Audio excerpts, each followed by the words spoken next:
5, 6, 7, 8, 9-year-old kids screaming for their life, begging for mercy because they're getting the absolute shit beaten out of them.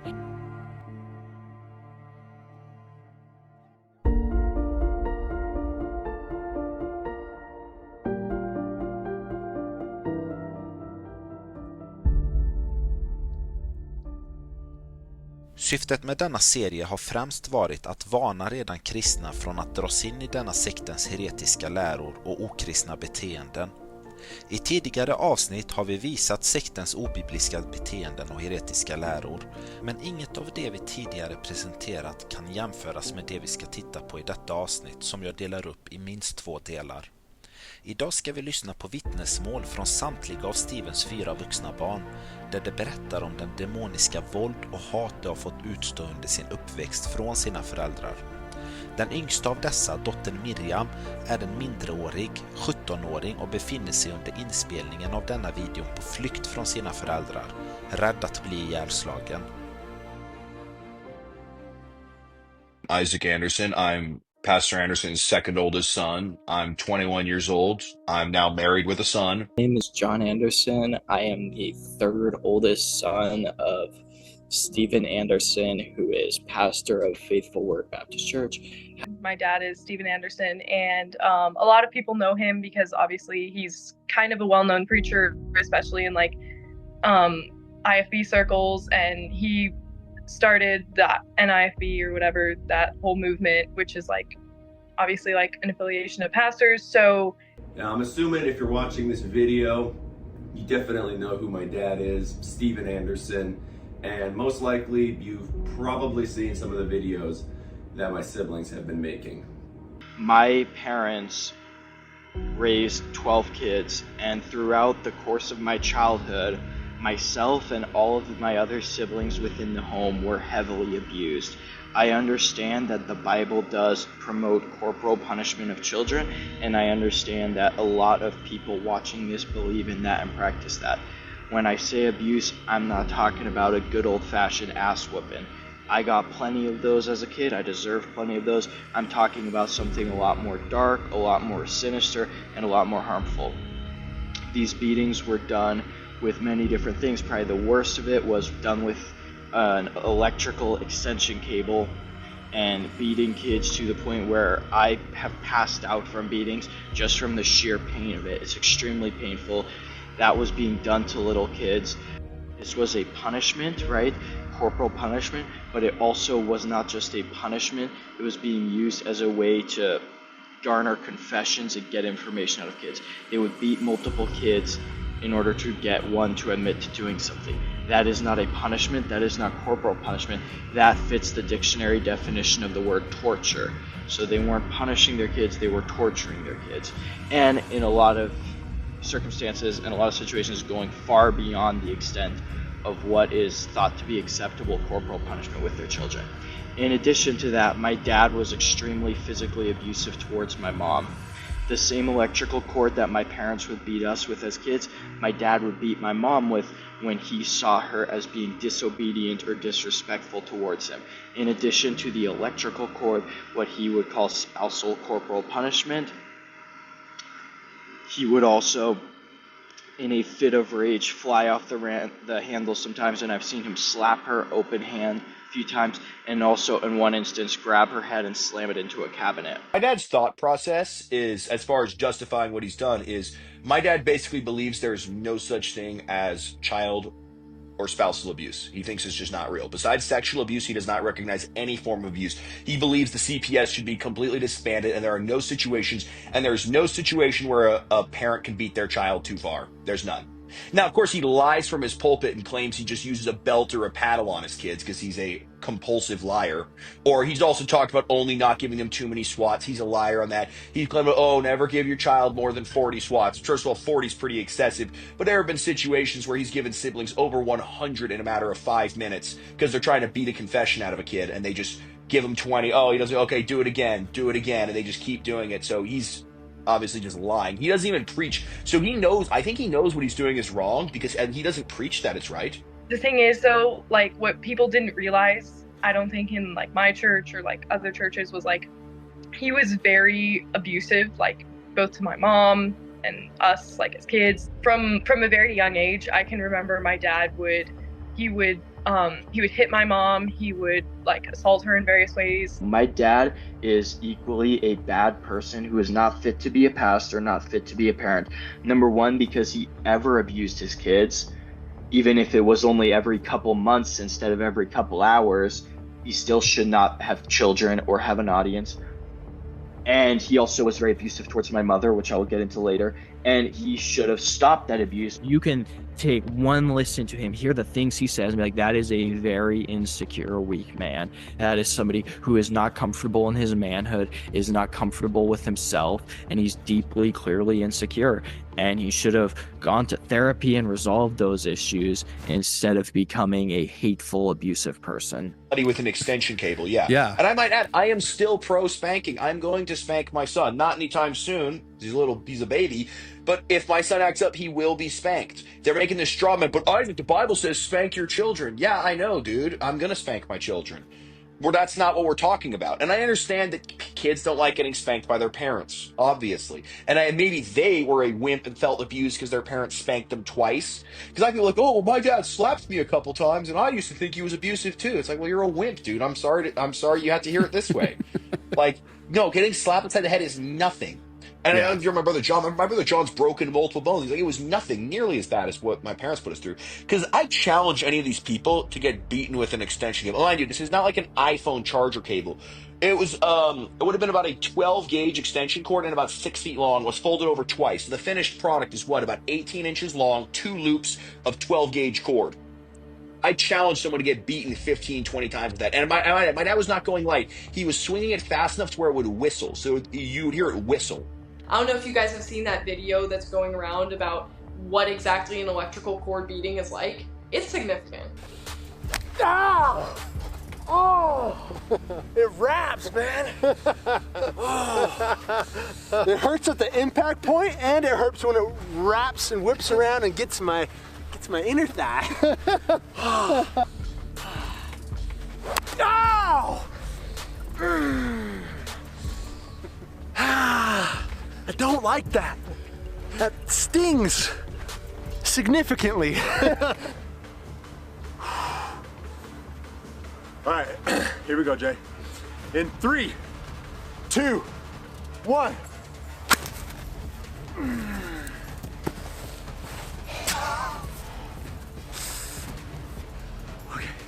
Okay, we're good. We're good.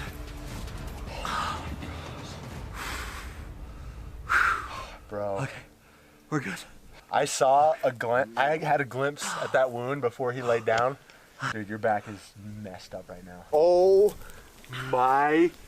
That did not feel good by any means. Would I rather do Tabasco sauce again? Definitely not. We gotta take a picture of this so I can see what's going on my back. Look at that shiz. There's grass sticking to your back. It makes you bleed, it leaves marks, there's no aiming it, and it would hurt so bad, like it would be like, okay, you're gonna bend over and you're gonna get hit on the back 4 times or 5 times, whatever their push was, and then it would be 1, 2 hits, you're on the ground. And then it would be you're laying on the ground, they're on top of you, they're beating you, screaming at you, and it's going all over. So he was swinging that thing as hard as he could. And he wasn't just hitting us on the butts. We were getting hit on the back, but because it's 2 split things, you get hit across the back. You have like a loop, like a raised looping, like hematoma or welt on the back of your head, your arms, your back. It would wrap around and get you across the stomach, the front of the legs. It was horrendous. The pain is unimaginable. I compete at jiu-jitsu tournaments. I am no stranger to getting hurt. I've gotten my nose broken and stuff. I've gotten hurt before. Yeah, nothing comes close to this. It's barbaric and it's horrendous. It's not the same as getting spanked. Getting spanked with the paddle or belt is an absolute joke. But I might add, hitting your kids in the head with a paddle, because they'd hit you across the face with a wooden paddle. That's really not acceptable either. But they beat Solomon with the cord because my mother was frying. Fact check this with Solomon. Anybody at church who knows Solomon, ask him. He will back this up. My mom was frying taco shells, and there was a bit of a crumb of a taco shell, and Solomon picked up and ate a crumb from a taco shell. I don't know. Snacking between meals was forbidden. That's a cord beating for you, buddy. He got beaten with the cord for taking a crumb that had fallen off a fried taco shell. So it wasn't just that we were being horribly abused. It was that, like, it wasn't an appropriate response. So my parents definitely like had favorites when we were growing up. Like certain of my siblings were like spared a lot of like beatings and things. we were all abused, though. There were definitely kids that got picked on, like, way more. And it was like, my brother John, definitely growing up, he was constantly getting beaten for things. He was constantly being insulted, and like for various things. Like I remember even when we were like getting older, like even like as a teenager, I remember like my dad was like poking him in the stomach and like calling him fat and things. If anything ever happened, like one time we were like all like playing and being too loud, I guess, and it was like during like some sort of like a church thing. I think it was like a preaching class or something. And my dad just like came in and just like decided that John was responsible. And so like even though all of us had been making noise, it was like John just got beaten horribly, because it was like it was just kind of decided that he was responsible for it. And like I had this like one specific memory of like we were watching like Ninjago, which was like the one show that we were allowed to watch when we got a little bit older, and it's like this like little like Lego Ninjago show. And it was like I think, and like my parents, like I don't think they were home at the time, so like we had like this little DVD set that we would like turn on when my parents were there. It's kind of like we're gonna sneak some Ninjago, you know.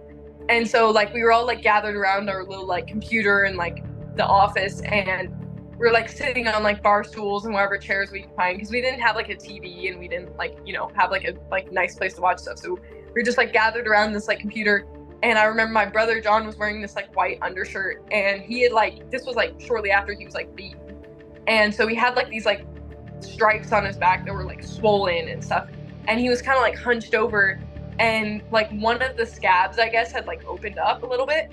And so like blood started like trickling out of it. And I just remember like watching his shirt like slowly turn red in the shape of like the stripe. And it was like, we were just like, you know, watching this little show, and it's like, well, I guess now we have to go like tend to this wound and stuff. My dad always said, I'm going to beat you within an inch of your life. That was something he would say a lot when he was talking about beatings, right? Something my mom said a lot. There were even a few things where my dad said, if you do that, I will kill you.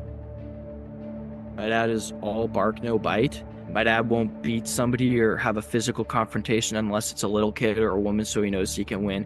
Me being a grown adult man, I don't think that he would be able to have that same control. There's a reason he targets little kids and women.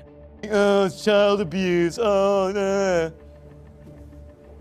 So it wasn't just constant violence or crazy spankings or electrical cables or that all the time, but that stuff definitely happened, and it happened on a somewhat regular basis. Yes, the electrical cable was used on kids. Yes, it hurt really bad, and I don't want to see anybody in the comments talking about, oh, you got to toughen up, you got to be a man, you're being a pussy, you're complaining about your parents' childbearing.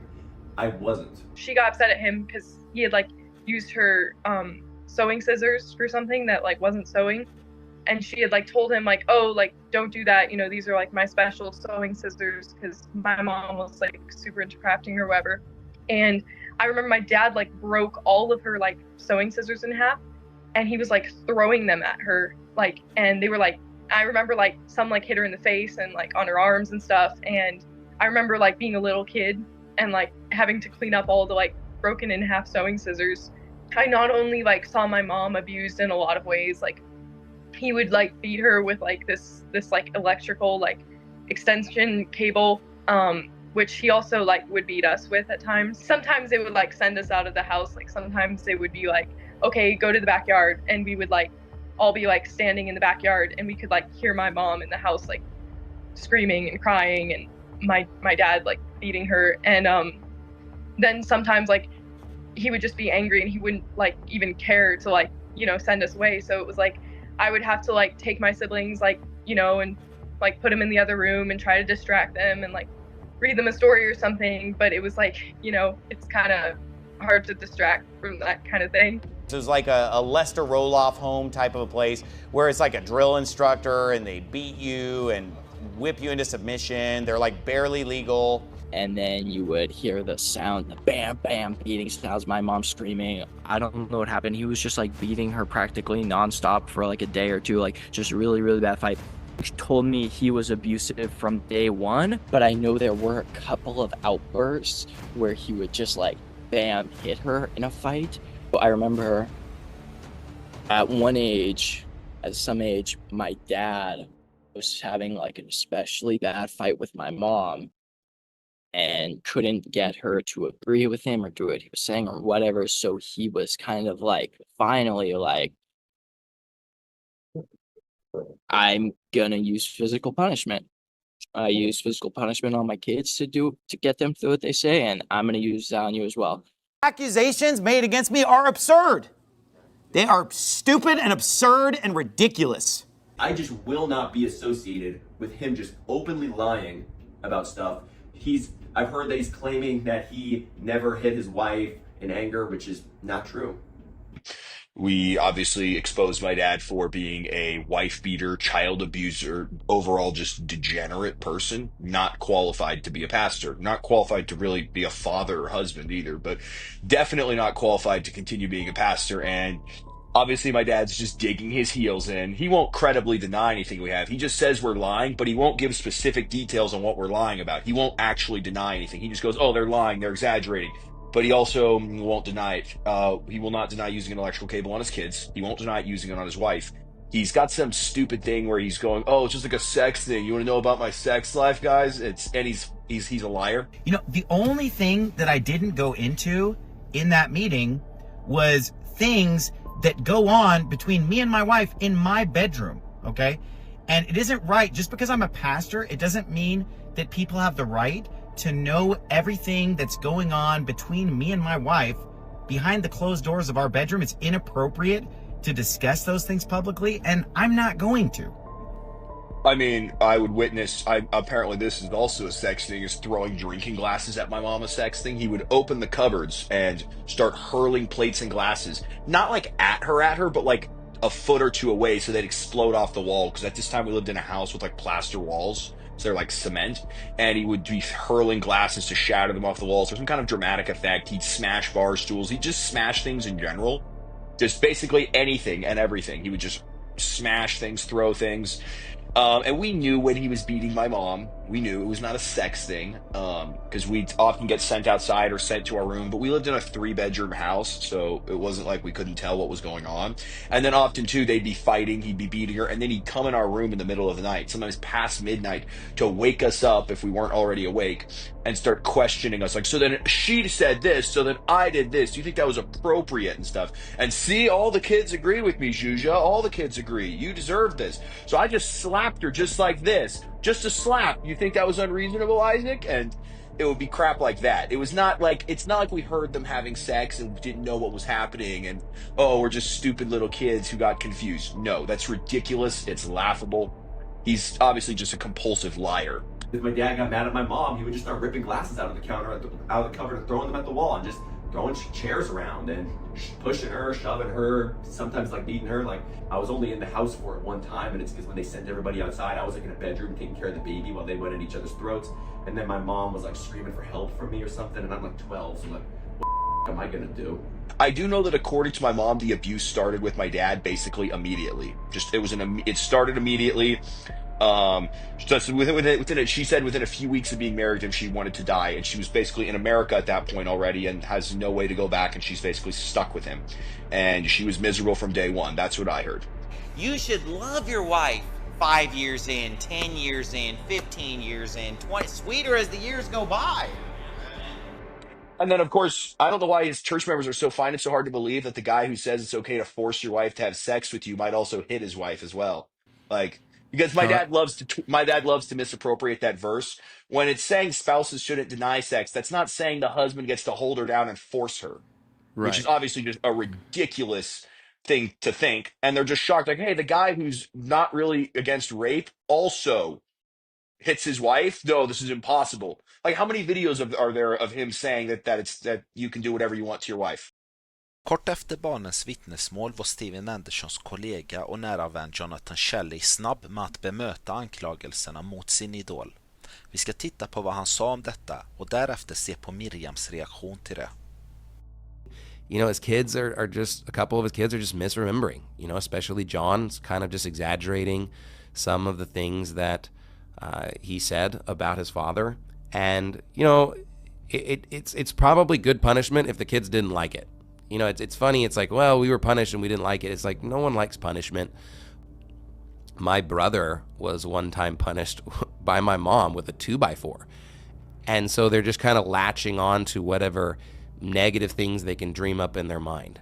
And they haven't really had a lot of negative things, so they're just kind of inventing these things and allowing the world's vocabulary and language to pervert reality. There isn't some obvious issue. There is no clear error here. There is no clear situation. But at the end of the day, you know, there's nothing obvious here. There's nothing clear here to change the status quo. I care about Pastor Anderson so much, and we need to make sure that we are giving pastors the benefit of the doubt. And I hope that his children will repent, get right with him, that their family will be restored, that we can delete some of these videos. It was like he was just kind of dismissing it out of hand as like, oh, you know, these teenagers are just, you know, being teenagers. Like, no, we're talking about very real things that happened. And he was like dismissing it, but then at the same time, he was almost making excuse for it. Like, oh, well, it's none of my business. And then he even made a remark about his mother using a 2x4 and almost sounded like he was defending this. And so he was kind of like almost prepping people for like, well, you know, if it is true, like, you know. And so he was kind of trying to make it out that like, even if these allegations were true, they're none of no one's like business, you know. Strax efter Jonathan Shellys video hade han ett telefonsamtal med sonen John, ovetande som inspelningen gjorde han erkännanden. Well, look, I asked him if he used an electrical cord on his children. He told me yes. Okay. I asked him if he practiced spousal discipline, and again, I already told you what he said. Here's the thing: he was very honest with me. I believe that if he had told his church that, his church would have still wanted him to be the pastor. Then he needs to tell his church that and let them decide. And you can then make your decision based on those. What information are you going to tell me, John, that I don't know? So you're saying you know that he beat his wife with spousal punishment? I asked him the questions that I needed to ask, and he answered them truthfully, and it doesn't contradict anything you're saying. Again, when I talked with your dad, and I needed to ask the question for clarification, he said it's not like John's just making stuff up. But so then why is he telling his church I'm making stuff up? But again, that's what I keep hearing from the church members. He's saying that he felt like you stretched the truth or embellished from his perspective. Okay, his perspective. To where it became a lie. Okay, well then let me look at but he told his church that he never hit his wife. Due diligence research, and if you actually research and talk to enough people, you will find out that number one, every allegation I made against my dad is true, and number two, my dad lied to his congregation. I'm not, but I think that here's the thing: I am agreeing with what you just said, and I'm agreeing that when I listened, I could tell he is describing real life situations. People are so stupid that they don't understand this. And you know what? If you're too stupid, if at this point in the sermon, you're already too stupid to figure out who's telling the truth, please get up and just leave right now. Just get out of your seat. The piano will begin to play. Would you come and get out of here? Because you know what? I'm not here to babysit retards. How about this? Even the accusations that I'm being accused of are not even condemned by the Bible. How about that? How about the fact that even if all this stupid crap were true, which it isn't, it would be embarrassing. You could say it's bad, I don't like it, it's you know, you're weird or whatever. But at the end of the day, I'm not even being accused of even violating the Bible. Even the accusations aren't even condemned by the Bible. It's just like, oh, you were mean and spanked too hard, or just whatever stupid crap that isn't even true anyway. I understand that this is hard for a lot of people to hear because they've looked up to my dad, they've respected my dad, and he's had a positive impact on a lot of people. He's my literal dad. Trust me, however hard this is for you to believe and accept, it was harder for me to accept. I'm so mean and I'm so bad and I'm such a jerk and I'm so, you say whatever you want. oh yeah, that's wrong. That's just wrong. This should be obvious. We all know this is bad. I mean, look what the Bible is. So I'm going to lead you in this prayer. You can just repeat this after me, but make sure that you believe this and that you're saying this from your heart. Dear Lord, I pray that you would punish every single person who is helping my children dishonor their parents as if they had dishonored their own parents. In Jesus' name, amen. Now, if you prayed that prayer and you believe that, you are saved and you are saved forever. And that is the best news that anyone could ever tell you. That's why the word gospel means good news. Mycket mer om detta i part 2. Vi avslutar med att kolla ett klipp när Stevens imiterare och importör av sekten NIFB till Sverige, John Hori, reagerar strax efter att han tillfälligt förlorat vårdnaden om sina egna barn. Hör ni vad jag säger? Små fegisar. Ni är rädda för Sveriges lag. Ni är rädda för människor. Det är därför ni inte följer Bibeln. Era små fegisar är vad ni är. Men jag skiter i om hela världen lämnar mig. Jag kommer fortsätta att följa Bibeln även om den inte är modern längre. Även om inte den är populär längre. Så kommer jag fortsätta att följa den. Okej? Era små fegisar.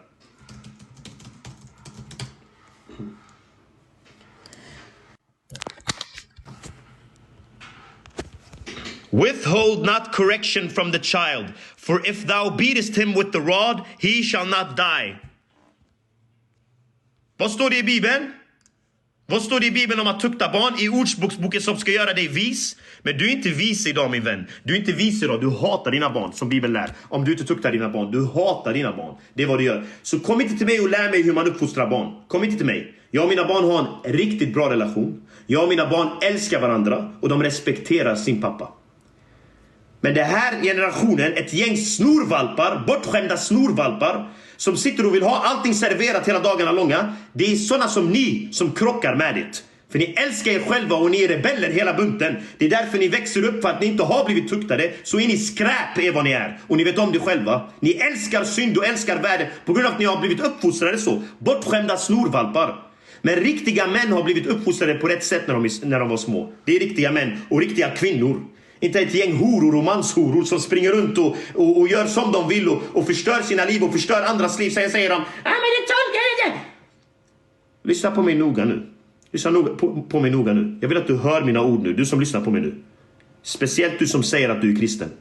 Skäms på dig, din lilla fjant. Din lilla fegis som inte står upp för Guds ord. Ordet han gav dig, som han säger, som han befaller. Att du inte står upp för det, men du hellre står upp för den här ruttna kulturen som är det här sekulariserade, vidriga landet.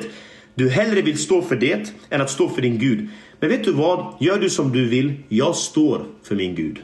Okej? Jag står för min Gud. Var du en liten fegis som du vill det.